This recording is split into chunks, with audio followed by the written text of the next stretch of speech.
Hi, welcome to my channel. Excuse me. This is my second attempt making this video. I did it the other night and then I found out that there was an issue with my audio, so I think it's good now. It's just because my laptop, I've been using my television monitor as my main monitor for work, and when I work I wear a headset, and my laptop and monitor are set so that right now so that the audio or my microphone is coming from the headset, so I figured I'll do it this way this time. So I think it was better off that way anyway, because I accidentally divulged who I was referring to in the video, and to stay on the neutral side, I'm going to not I'm going to try very hard not to say exactly who I'm referring to. So,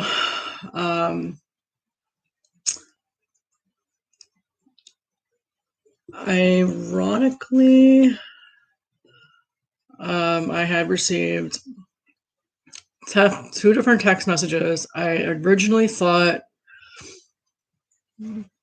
I had one message from, this is the other day, from a close relative of mine, and then another message from two people I do not wish to talk to at this time in my life. And I, at one point, thought, because I was in the middle of working, like it was during my training the other day.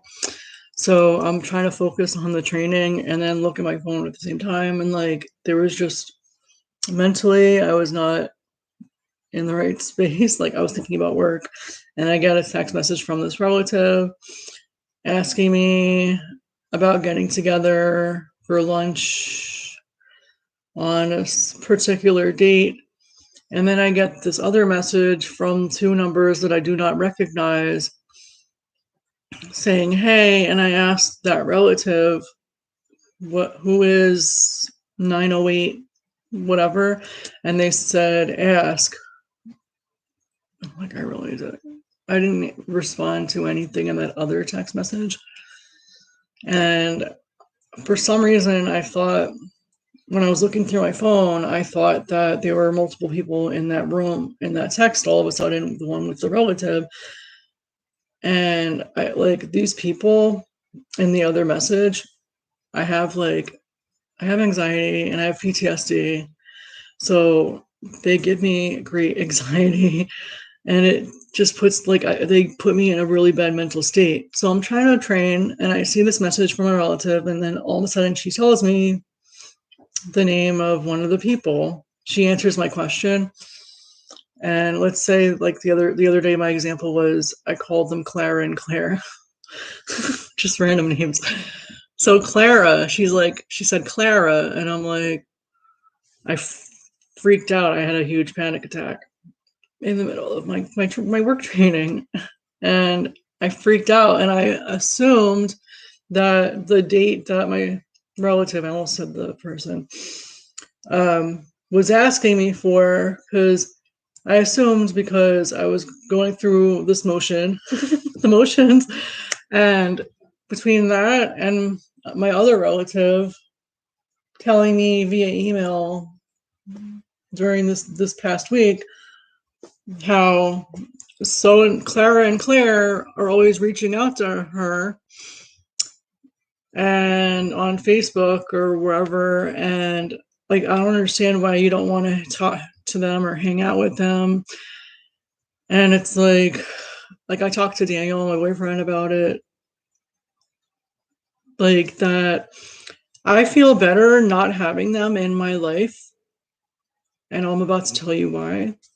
And that's my decision. And in life, there's relationships that you have that sometimes you grow apart from people, you move on, or you realize that they're psychotic, or you know they're psychotic or abusive, and it's like there's a good kind of crazy and a bad kind of crazy, and they're like the bad kind.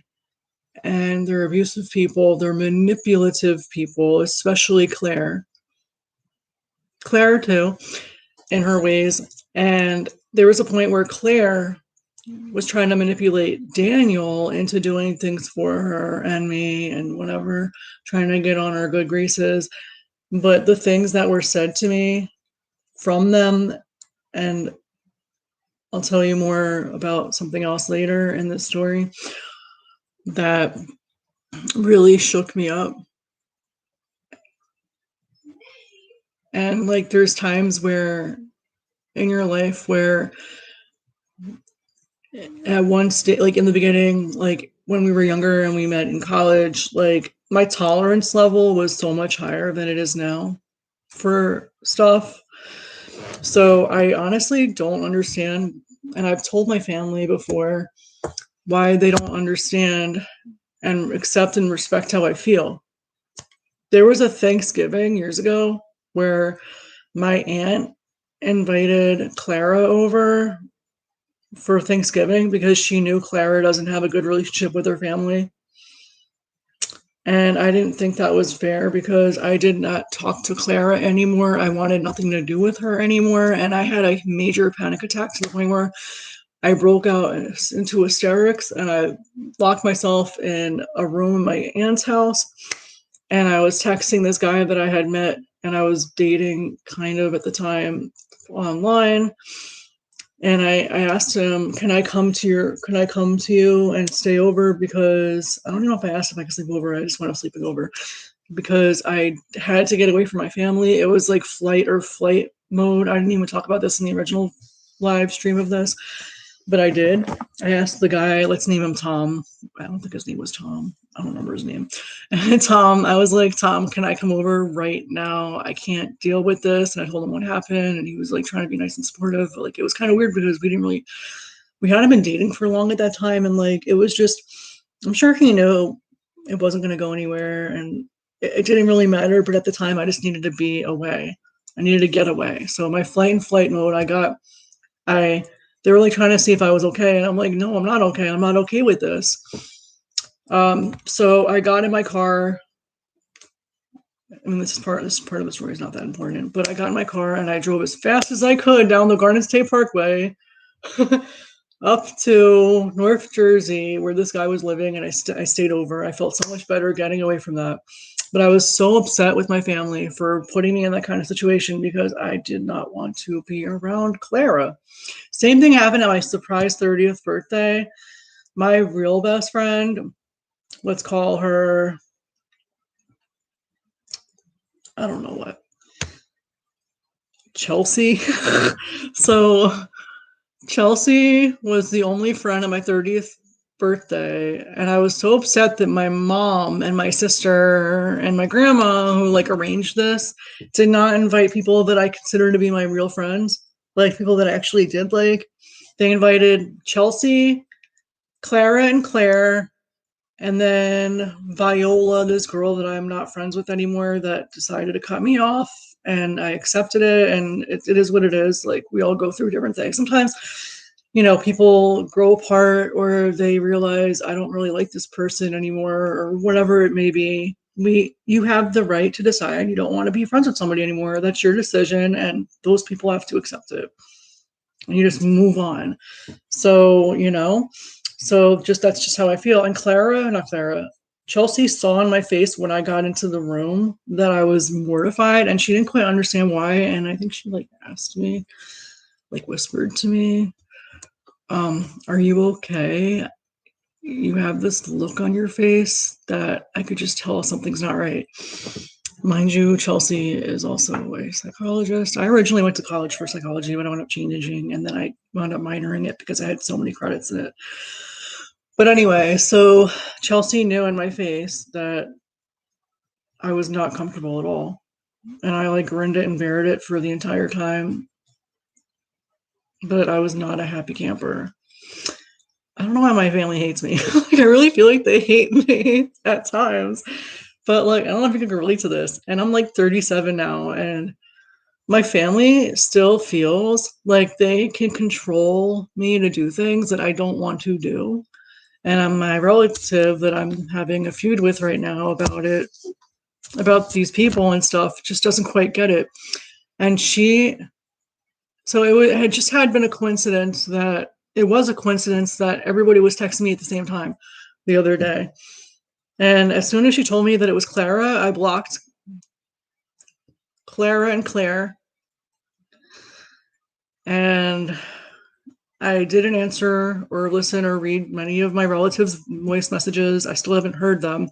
But her reaction was that I'm nasty and immature, but yet this person is very nasty to me all the time, nasty and condescending, and that she doesn't appreciate my negativity. And I was trying to ask her, like, calmly, this, like, the whole beginning of this conversation before I got to Claire and Claire again was, all I want to know was what was the purpose of this lunch, because I had assumed that it was a get together with Claire and Claire and my relative.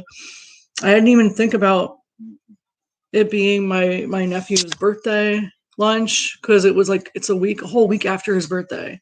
Like, I know his birthday is not in a few weeks, but I didn't think that that was for his birthday. Like, and I don't understand why she had to beat around the bush and say, like, are you available to have lunch on April 25th? Like, or do you want to come out and have lunch on April 25th at such and such restaurant for his birthday? Oh, now you're gonna know what it is. Oh shoot. But like, for his birthday, it was just like, are you available on April 25th? Like, she's just, I don't know. Like, I kind of don't trust the game that she's playing. Like, I don't like to play games. Like, you should have wanted asked me, because I really assumed.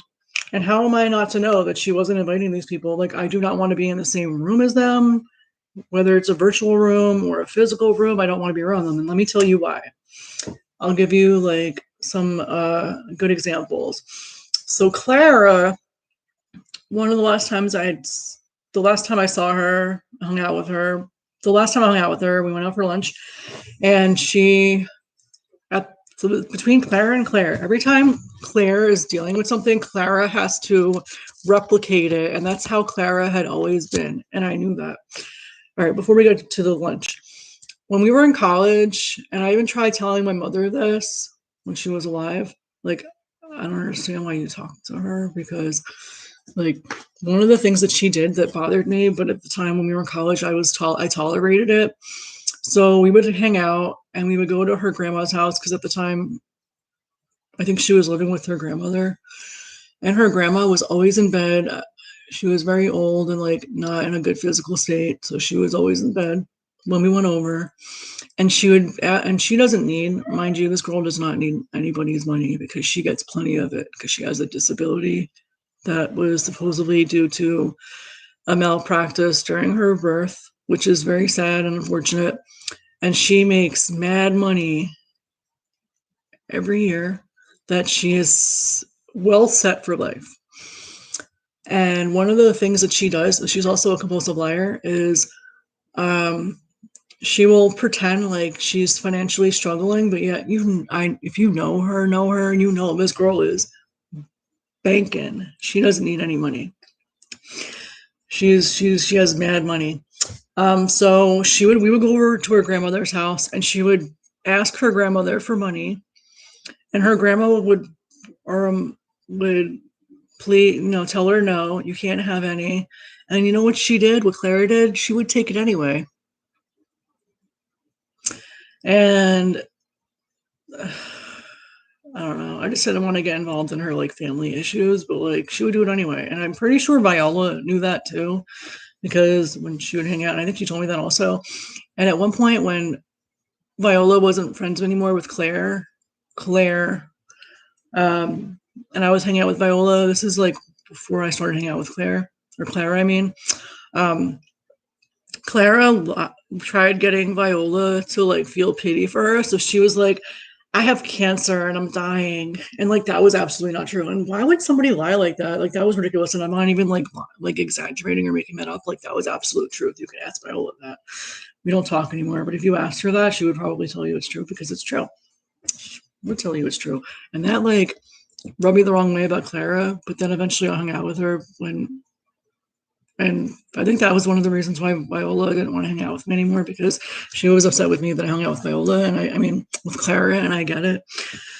Also, so recently, more over the last year, Claire was having issues with her baby daddy that she was with, and they have a very bad relationship, toxic relationship, for what I had seen and heard from Claire.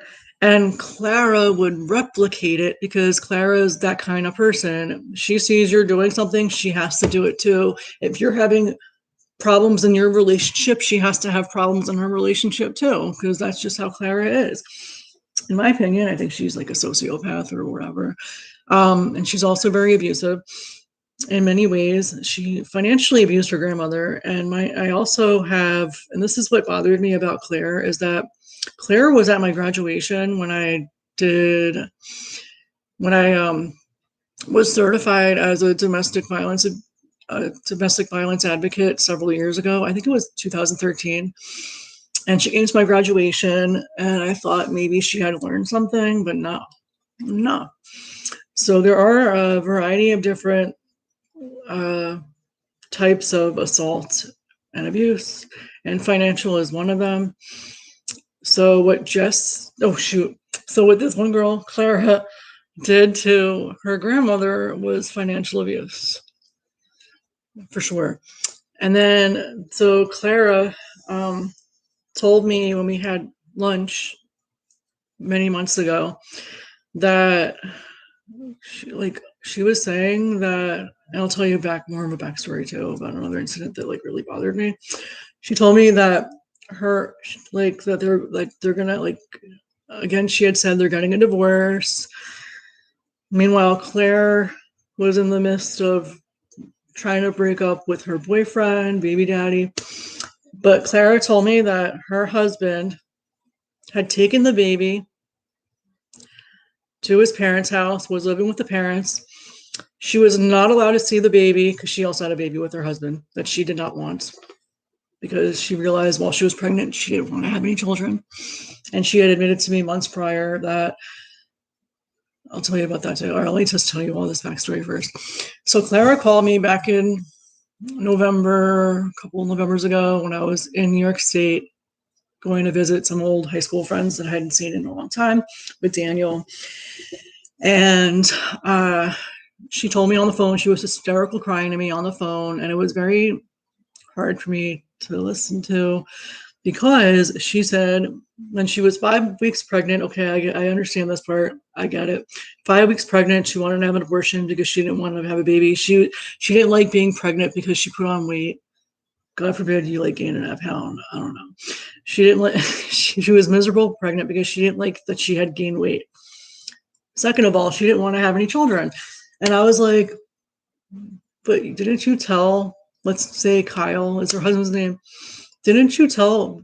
But why didn't you tell Kyle when you were dating you didn't want to have children?" She's like, "Well, I told him I wanted to have children." So basically, anything that Kyle said, Clara had to agree with. So their whole marriage was based on a lie. And that really bothered me. Checking the time because I have to get ready soon to be on the Nick Cannon show. I got an invite after being on Wendy Williams' show because his producer is the same producer or production company as Wendy's. Anyway, so Clara cried to me on the phone saying she had wanted. I'm like, so their whole marriage was based on a lie. Clara told me that she wanted to die. She wanted to kill herself. And 5 weeks into at this point, she was about 5 months pregnant, but 5 weeks in, she wanted to have an abortion. All right, I understand that. But about 5 months in, wanting to have an abortion, I don't agree with that. I mean, it's your body. I told her, I may not agree with it, but it's your body. It's your decision. If you want to go ahead and do it, make sure before you, I told her, make sure before you do it, as your friend, make sure before you do it, if you decide to do it, you think it through, because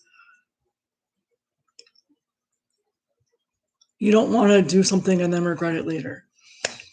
But she wound up going through with the pregnancy, and she has this baby with her husband, ex or not. I think they might be still married because his Facebook says they're still married. I don't know. Very toxic relationship. Anywho, a mutual friend of ours wound up, and Clara never told me she was admitted to the hospital that weekend, but another friend, let's call her Olivia. Olivia wound up calling 911 on Clara and told them that she wanted to kill herself and her baby. She's pregnant. And so she spent what probably was the weekend. I don't know if she spent more than the weekend, but she definitely spent the weekend in the mental part of the hospital, in the psychiatric unit. And I think that was a really good move of Olivia on Olivia's part, because if your friend tells you they want to die, you should definitely get them help. Like they seriously want to die, they want to kill themselves, and especially if they're pregnant and they want to, like, not just have an abort, like having a procedural abortion is one thing, but wanting to kill yourself while being pregnant is a whole other element, and that's something I do not agree with, and I do not like. But the whole fact that she lied to her husband really bothered me. And later on, so many months later, several months ago, we had gone for lunch, and she told me that her husband had left with the baby, was living with his parents, back to that, and his parents would not allow her to see the baby unless Kyle was there. That's a red flag. And she never told me why. And I discussed it with Daniel recently, and I was like, there's something wrong about that story. Because he's like, either, I don't know, either she, I don't know, harmed the baby, wants to harm the baby, or whether it was an accident or not. I don't know. And he said either there's a good reason for it, and his parents are just trying to they're trying to protect the baby with good reason, or they're spiteful people. And I would like to not think that his parents are spiteful people, but I really don't know. But so she told me that her husband told her that if she doesn't take her meds, he doesn't want to be with her. So you know what she did? She slapped him. And to me, that's a no. That's abuse. You do not slap your husband. You do not slap your husband. You do not slap your wife. That is not good. This whole thing is a bunch of badness. And this kind of person, that kind of person that Clara is not the kind of person that I want to be around. And I do not understand why my family does not understand why, and do not accept why I do not want to hang out with her and be friends with her unless she gets help.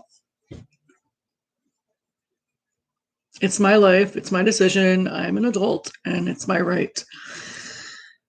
And it's just not a healthy relationship. It's not healthy for me to be friends with people like that, and it's not healthy for them to be friends with people like that. But if they choose to talk to people like that, then that's their prerogative. But it's not something that I want for myself.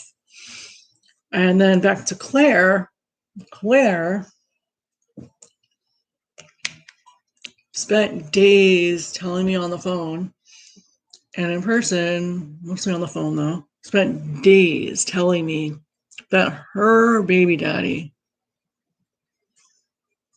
was abusive towards her, physically and other ways too. And she had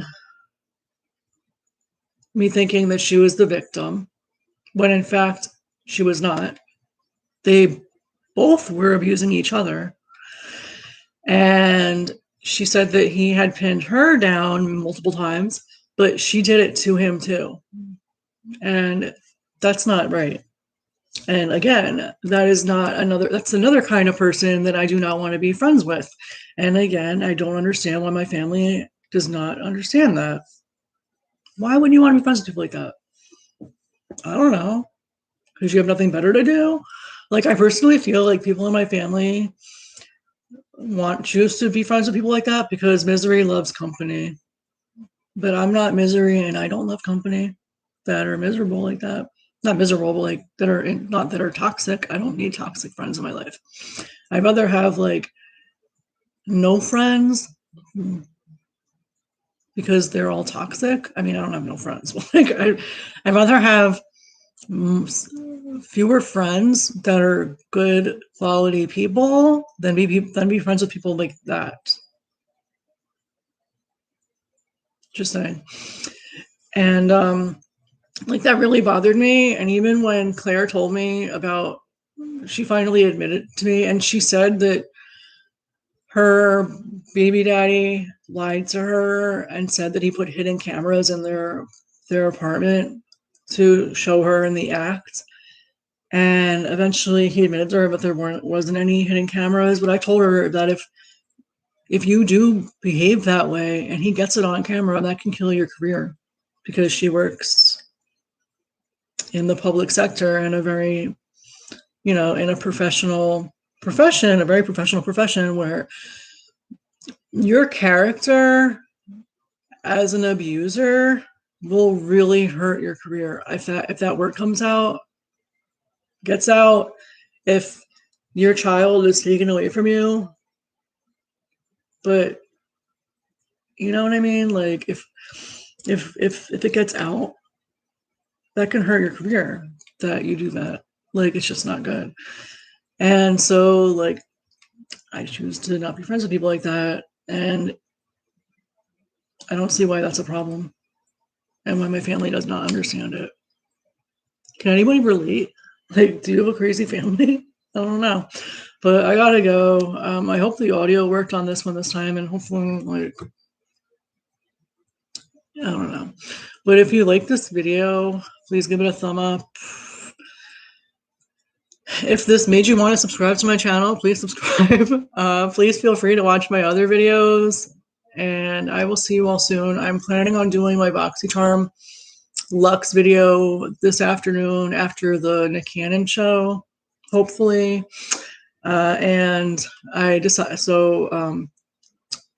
to upgrade to the Lux box to see what it's like, see if it's worth it, see if it's worth the extra coin. I hope you all have a great weekend and be safe. Bye.